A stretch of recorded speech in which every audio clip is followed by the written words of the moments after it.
Hey guys, how's it going? This is Mike from M&R Automotive. Today I'm going to teach you how to remove the grill from a F250, F350, 2023 and up. First thing, let's go ahead and take this top cover off. There's 12 push pins. We're going to go ahead and pop those up and take the plastic grommet out. So the way you do it, you just use a pry tool or a screwdriver, come underneath it, pop it up, and it comes out. So we're going to do that 12 times to get all 12 out.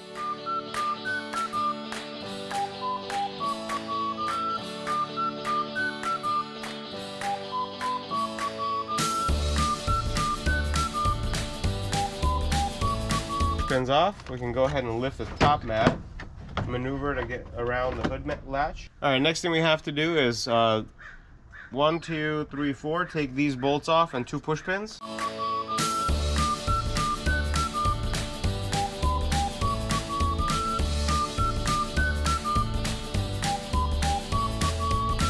Next thing you want to do on each side, there's a cover plate here. Just pry it with a screwdriver.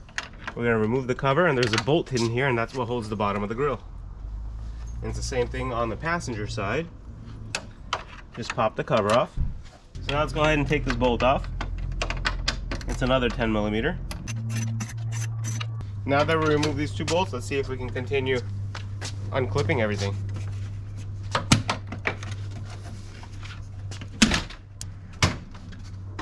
And there's 2 more things we have to do.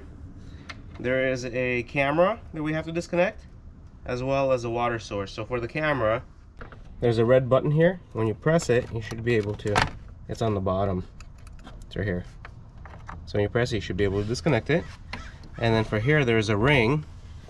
I think let's try to remove the ring first. It looks like it can, and then it comes off. So now after the electronics is disconnected, we can go ahead and remove it. This is how you remove a grill from 2023 and up, Ford F250, 350 Super Duty. Thank you guys for watching.